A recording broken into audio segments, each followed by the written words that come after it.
याद रखो, अगर बिहार में जो मंदलिस के एमएलए से हुआ गलत है तो फिर महाराष्ट्र में जो हुआ वो गलत होगा। नहीं तुम करोगे तो अच्छा और दूसरा करेगा तो गलत।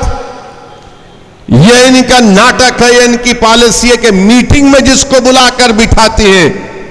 आज प्रफुल्ल पटेल साहब बीजेपी की तारीफ कर रहे हैं, ये तुम्हारा पोजीशन यूनिटी है।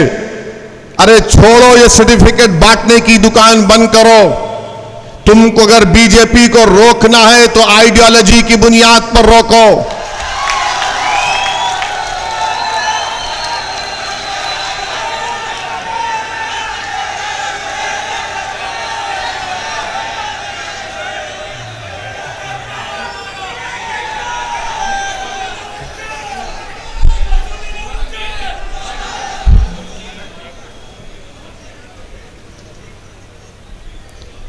बिस्मिल्लाहिर्रहमानिर्रहीम। अस्सलामु अलैकुम वरहमतुल्लाहि वबरकातुहू। मोहतरम जनाब जमील खान साहब, काशिफ साहब, एडवोकेट जावेद साहब, इमरान साहब, शहनशीन पर तशरीफ़ फरमा राजस्थान मजलिस इत्तेहादुल मुस्लिमीन के मेरे तमाम ज़िम्मेदारान और रुफ़क़ा, मोअज़्ज़िज़ हाज़रीन इकराम, मेरी इज़्ज़तदार माँ और बहनों, मेरे गयूर नौजवान साथियों, मैं आप तमाम का बेहद शुक्रगुज़ार हूँ कि आपने अपना कीमती वक्त निकाल कर आज के मजलिस इत्तेहादुल मुस्लिमीन की इस मीटिंग में शिरकत की।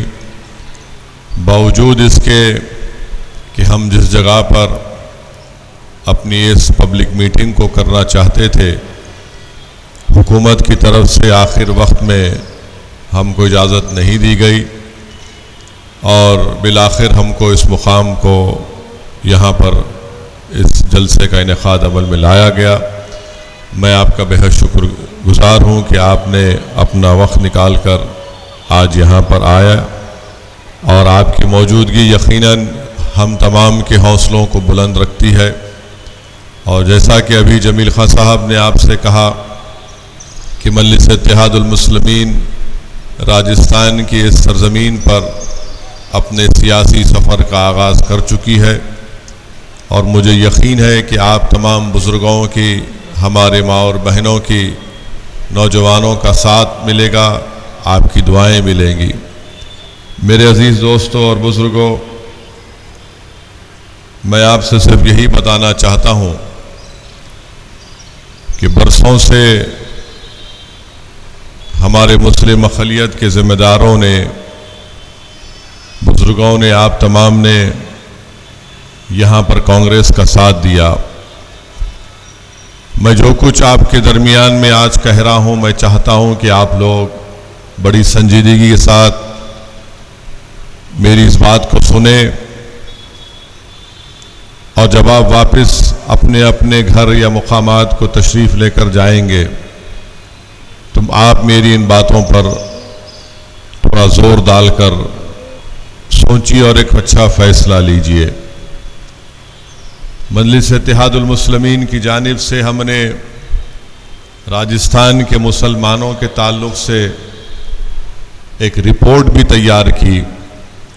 उस रिपोर्ट को हमने मंजर आम पर लाया। यहीं जयपुर में माह रमज़ान में इस रिपोर्ट को रिलीज़ भी किया गया था, जिसमें एक्सपर्ट्स और माहिरीन ने उस रिपोर्ट को तैयार किया। वो रिपोर्ट इंटरनेट पर दस्तयाब है। मैं नौजवानों से, बुज़ुर्गों से अपील करूंगा कि आप उस रिपोर्ट को ज़रूर पढ़ें। वो रिपोर्ट ये बताती है कि राजस्थान में 3 अगर मुस्लिम बच्चे हैं तो उसमें से एक बच्चे का वज़न अंडरवेट है, यानी 3 मुस्लिम बच्चों में से एक मुसलमानों का बच्चा या बच्ची अंडरवेट है। उसका मतलब ये है कि जो उस उम्र में उसका वज़न होना चाहिए वो उससे कम होता है। दूसरा, उस रिपोर्ट में ये बात सामने आई कि 21% जो मासूम बच्चे हैं वो वेस्टेड हो जाते हैं, माने जो अपना वज़न इतना खो देते हैं कि दोबारा उनका वज़न वापस नहीं आता, जिसको वेस्टेड कहते हैं। और 35% बच्चे ऐसे हैं जो स्टंटेड हैं। ये उस रिपोर्ट में ये फाइंडिंग्स आई हैं। उसमें ये भी बताया गया कि जो राजस्थान में मुसलमान ओबीसी हैं उनमें इलिटरेसी रेट यानी खवानगी का जो तनासुब है वो हमारे शेड्यूल ट्राइब भाइयों से ज़्यादा है, इलिटरेसी का तनासुब। और राजस्थान के मुसलमान दूसरी रियासतों के मुसलमानों से बैकवर्ड हैं। इसके बावजूद भी हम पर इल्ज़ाम लगता है कि हम फलां टीम है, इनके लिए कर रहे हैं, उनके लिए काम कर रहे हैं। राजस्थान में हायर लेवल ऑफ एजुकेशन में सबसे ज़्यादा ड्रॉप आउट रेट है मुसलमानों का।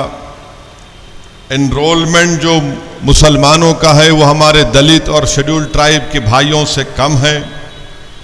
माने पूरे स्कूलिंग के अगर आप पहली जमात से फर्स्ट क्लास से 8, 9, 10 तक 11 तक देखें तो सबसे कम एनरोलमेंट होता है। राजस्थान में मुसलमानों की आबादी 9% और हायर एजुकेशन में एनरोलमेंट होता है सिर्फ 2%। ये इस रिपोर्ट में ये बहुत सी बातें सामने आई। मिसाल के तौर पर अगर कोई मुसलमान अपनी बहू को, अपनी वाइफ को या अपनी बेटी को डिलीवरी के लिए अस्पताल लेकर जाता है तो उसको कम से कम 4,300 रुपये खर्चना पड़ता है, जो तमाम दीगर बरादरियों से ज़्यादा अखराजात उनको खर्चा करना पड़ता है। उसमें यह भी मालूम हुआ कि राजस्थान में मुसलमानों के 60% बच्चे एनीमिक हैं, यानी जिस्म में उनके खून की कमी है। पूरे मुसलमानों को देखा जाए तो सबसे गरीब मुसलमान हैं। मेरे अजीज़ दोस्तों और बुजुर्गों, ये तमाम आदाद व शुमार आपको ये बताते हैं कि आपका बुरा हाल है। और ये इसलिए किया जा रहा है क्योंकि आपके पास, राजस्थान के मुस्लिम अल्पसंख्यक समाज के पास उनकी कोई सियासी लीडरशिप नहीं है।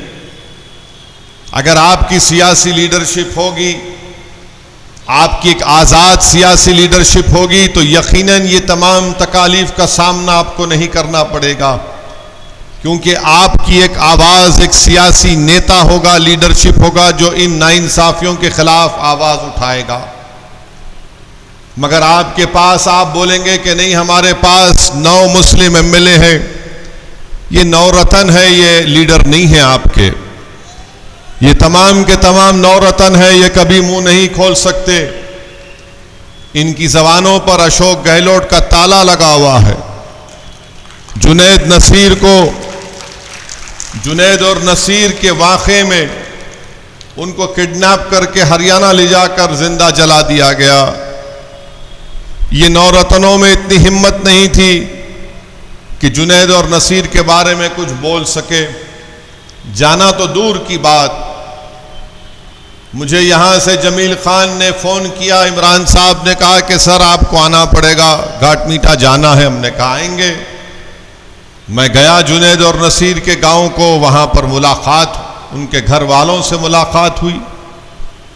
मुख्यमंत्री को बार बार याद दिलाना पड़ा अशोक गहलोत साहब को कि आप जाइए। बड़ी मुश्किल से वहाँ पर पहुँचे। अब जुनैद नसीर के पास आप देखिए कि उसमें भी डिस्क्रिमिनेशन, उसमें भी तासुबियत का मुजाहरा किया गया। कन्हैया लाल की मौत हुई, हम उसकी मजम्मत करते हैं, कंडेम करते हैं। कन्हैया लाल को मारने वाले टेररिस्ट हैं, मैं मानता हूं। तो जुनैद और नसीर को मारने वाले टेररिस्ट नहीं कहेंगे तो क्या उनको आप क्या कहेंगे? उनको क्या देशभक्त कहेंगे? उनको क्या कहेंगे आप? कन्हैया लाल का कत्ल अगर दहशतगर्दों ने किया तो यकीनन किया है, तो जुनैद और नसीर को मारने वाले भी तो दहशतगर्द हैं। मगर मुख्यमंत्री से पूछा गया कि कन्हैया लाल की मौत पर 50 लाख और जुनैद और नसीर की मौत पर 15 लाख क्यों? तो कहा नहीं, कन्हैया लाल को दहशतगर्दों ने मारा, आतंकवादियों ने मारा। मुझे समझ में नहीं आया अशोक गहलोत साहब, आपके पास आतंकवादी का डेफिनेशन क्या है? इंसान तो इंसान होता है, चाहे वो किसी समुदाय का हो, किसी मजहब का हो, किसी जात का हो, इंसान का कत्ल हुआ है। मगर उस पर भी आप देखते हैं कि कांग्रेस की सरकार ने एक दोहरा रुख अख्तियार किया। मैं राजस्थान के मुसलमानों से पहले भी कहा और आज भी कह रहा हूं कि आपको और हमको सबक हासिल करना चाहिए हमारे गुज्जर भाइयों से, जिनकी आबादी मुसलमानों के बराबर है, मगर वो मुत्तहिद हैं, उनकी एक सियासी आवाज है, उनको रिजर्वेशन की लड़ाई किरोड़ी सिंह बैंसला ने लड़ी। मैं उनको सलाम करता हूं कि उन्होंने अपनी पूरे समुदाय को एक जगह जमा किया और जब कभी भी उनके मुतालिबात को, उनके डिमांड्स को सरकारें नहीं सुनती तो रोड पर निकल कर आते उनके एक इशारे पर लोग। यही मैं चाहता हूं कि आप अगर मुझे पसंद नहीं करते तो कोई बात नहीं, मगर कम से कम अपने लिए तो कोई इंतजाम करो। ये कब तक चलेगा कि सिर्फ तुम वोट डालने वाले बनोगे और तुम्हारे मसाइल, तुम्हारी तकालीफ, तुम्हारी नाइंसाफियों का कोई हल नहीं निकलेगा? दूसरे समुदायों का, दूसरे बिरादरियों का हल निकलता है, क्योंकि उनके पास उनकी एक सियासी आवाज है। मैं राजस्थान के राजपूतों को सलाम करता हूं कि उन्होंने अपनी सियासी हिकमत अमली के जरिए अपने मसाइल को हल किया। आज हमसे मिलने के लिए एक एमएलए साहब आए थे, क्या नाम था? हाँ, राजेंद्र गुड़ा साहब आए थे। मैं बड़ा मुतासिर हुआ उनकी गुफ्तगू से और उन्हें बताया कि कैसे वो काम करते हैं। मगर आज हमारा मामला यह है कि हम सिर्फ सेकुलरिज्म के नाम पर बह जाने वाले हैं। कोई भी सियासी जमात आकर आपको सेकुलर कहेगी तो आप पानी पानी हो जाते हैं। मगर यह भी तो देखो कि आपको हासिल क्या हो रहा है। आज चुनाव है तो सब आप की बात करेंगे, मगर मुस्तकबिल में क्या होगा? फिर जुनैद और नसीर के भाई एहतजाज कर रहे हैं तो उनको जेल में डाल दिया गया।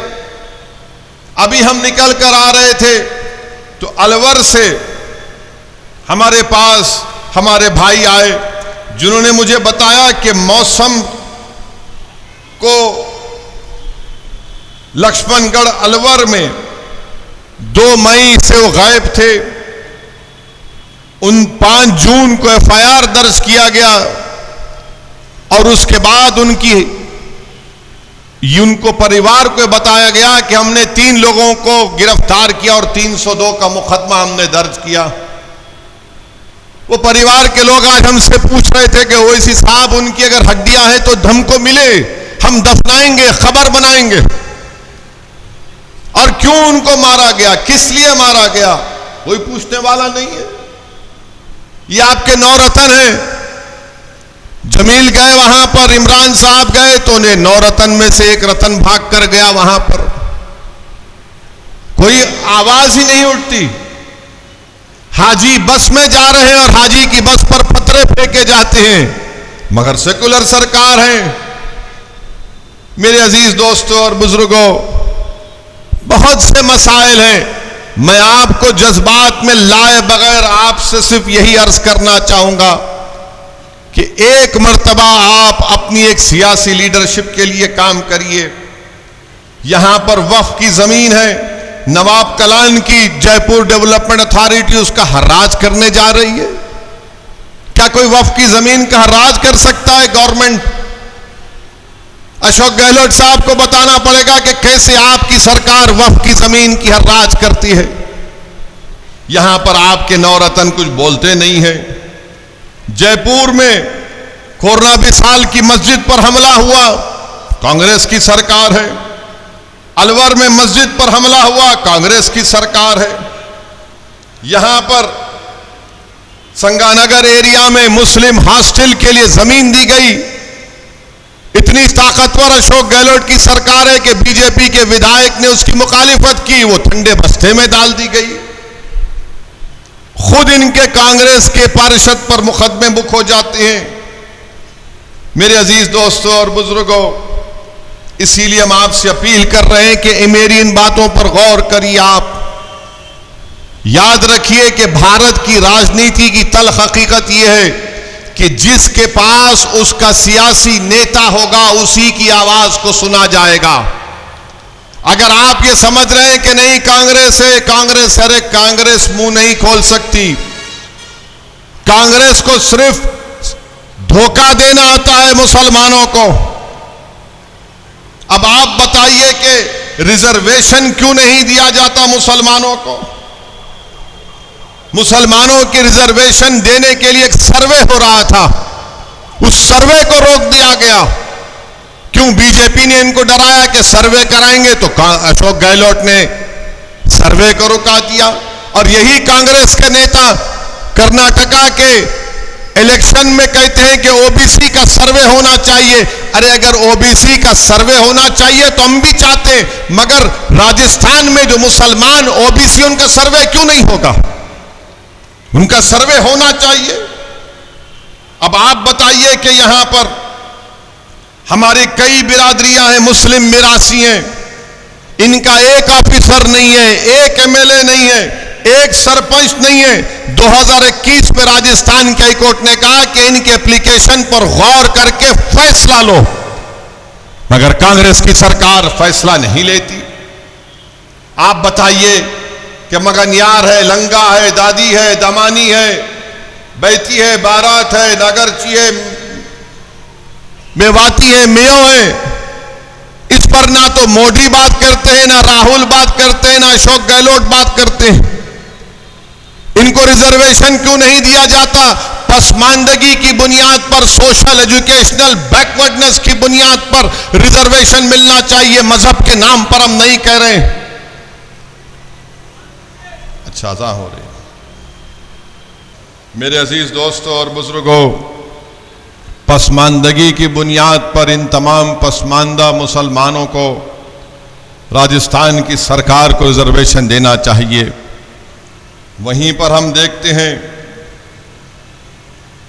कि ऐसे राजस्थान में 38% मुसलमान नौजवान ऐसे हैं, ना तो रोजगार में हैं, ना उनको कोई तालीम या ट्रेनिंग दी गई, यानी कोई उनके पास हुनर नहीं है और सरकार को इसकी कोई फिक्र नहीं है।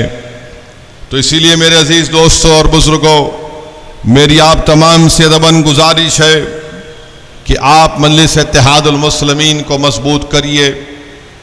और मैं आपको बताना ज़रूरी समझता हूँ कि इंशाअल्लाह ताला जब दिसंबर के महीने में असम्बली के इंतखाबात होंगे तो इंशाअल्लाह ताला जयपुर हवा महल विधानसभा से मजलिस इत्तेहादुल मुस्लिमीन जनाब जमील खां को अपना उम्मीदवार बनाकर उतारेगी। मेरी आपसे गुजारिश है कि आप जमील साहब की तायीद करिए और इंशाअल्लाह ताला मैं खुद आऊँगा हवा महल में, उस विधानसभा में आकर जितना हो सके फर्दन वहाँ की आवाम से, जनता से हम मुलाकात करेंगे और मजलिस के पैगाम को आवाम के घर तक पहुँचाएंगे। मगर मेरी तमाम मजलिस के रुफ़ाओं से अपील है कि आप असम्बली इलेक्शन की तैयारी में लग जाइए। और भी बहुत से विधानसभाएँ, वहाँ से भी इंशाअल्लाह ताला अनक़रीब में मैंने हमारे इरफान साहब से, इमरान साहब से, जावेद से भी कहा कि सिक्कर में, गामा में, जहाँ पे भी आप जो बड़ी बड़ी मजलिस की मीटिंग्स करवाइए, मैं वहाँ पर आऊँगा और फिर इंशाअल्लाह ताला वहाँ से भी हम अपने कैंडिडेट्स को, उम्मीदवारों को मैदान में उतारेंगे। ये बहुत ज़रूरी है कि राजस्थान की विधानसभा में आपके वोटों से मुंतखब होकर आपके नुमाइंदे जाएं, आपके एमएलए जाए, ताकि वो आपकी आवाज़ में हुकूमत वक्त के सामने इन नाइंसाफ़ियों के ख़िलाफ़ आपकी तकालीफ का हल तलाश करें। मेरे अजीज़ दोस्तों और बुज़ुर्गों, दूसरी बात हमारे देश में ये होती है कि अपोजिशन यूनिटी होना चाहिए, अपोजिशन यूनिटी होना चाहिए। पटना में एक मीटिंग हुई, और वो पटना की मीटिंग में महाराष्ट्र से शरद पवार साहब जिस शख्स को लेकर आए थे, प्रफुल्ल पटेल, आज प्रफुल्ल पटेल बीजेपी से जाकर मिल लिए। आप बताइए कौन से पोजीशन की मीटिंग है ये? जिसको आप बुला रहे हैं, जो आपके साथ बैठकर बातें कर रहा है, वो चंद दिन के बाद आज बीजेपी की तायीद करता है महाराष्ट्र में। मगर इसके बावजूद भी कांग्रेस के लोग सेकुलरिज्म का सर्टिफिकेट बांटते हैं कि ये सेकुलर है, ये कम्युनल है, ये बी टीम है, वो फुला टीम है। हम कांग्रेस से और ये तमाम नाम निहाद सेकुलर पार्टी से कहना चाहेंगे कि कभी अपने गिरबान में झांक कर देख लो। तुम्हारी तारीख भरी पड़ी हुई है कि तुमने कैसे कैसे धोखे दिए हैं। आज तुम जिसको बुलाते हो उसी की पार्टी का आदमी बीजेपी के गोद में बैठा है, मोदी के गोद में बैठ जाता है। अब आप बताइए, फिर मजलिस पर इल्जाम लगाते हैं हमको नहीं बुलाया गया। क्यों नहीं बुलाया गया? क्योंकि मजलिस इनके सामने सच्चाई को बयान करती है। आज आप मीडिया में देखिए कि हर अपोजिशन पार्टी के नाम निहाद सेकुलर पार्टी के लोग रो रहे हैं कि बीजेपी ने राष्ट्रवादी कांग्रेस के एमएलए को तोड़ दिया। आपके 40 एमएलए टूटकर भाग गए तो वो गलत है, मगर बिहार में मजलिस के 4 एमएलए को आपने खरीद लिया तो वो सच है। बिहार में हमने अपने खून पसीने से सीमांचल की सरजमीन पर, वहां की आवाम पर लाखों सलाम, उन्होंने मेहनत की और मजलिस के 5 एमएलए को कामयाब किया। तो यही लालू और नीतीश और ये कांग्रेस के लोग मिलकर 4 मजलिस के एमएलए के जमीर को खरीद लिए। और जब उनसे पूछा गया ये क्यों हुआ तो कुछ नहीं बोले। आज वो काम बीजेपी महाराष्ट्र में करती है। तो ये तमाम के तमाम मीडिया में आकर रो रहे हैं, पुकार रहे हैं। याद रखो, अगर बिहार में जो मजलिस के एमएलए से हुआ गलत है तो फिर महाराष्ट्र में जो हुआ वो गलत होगा। नहीं तुम करोगे तो अच्छा और दूसरा करेगा तो गलत। ये इनका नाटक है, ये इनकी पॉलिसी है कि मीटिंग में जिसको बुलाकर बिठाते हैं। आज प्रफुल्ल पटेल साहब बीजेपी की तायीद कर रहे हैं, ये तुम्हारा अपोजिशन यूनिटी है। अरे छोड़ो, ये सर्टिफिकेट बांटने की दुकान बंद करो। तुमको अगर बीजेपी को रोकना है तो आइडियोलॉजी की बुनियाद पर रोको। बीजेपी से मुकाबला करना है तो एक एजेंडा बनाओ। ये नहीं हो सकता कि नहीं हम जो करेंगे वो सच है और दूसरों को, सबको गुलामों की तरह आपके सामने सर झुकाकर खड़ा होना पड़ेगा। ये नहीं होने वाला है। अब आवाम बेदार हो चुकी है, नौजवान बेदार हो चुका है। तुम सिर्फ झूठ बोल बोल कर मुस्लिम अकलियत का वोट तो ले लेते हो, मगर उसके बाद तुम बीजेपी को हरा नहीं पाते।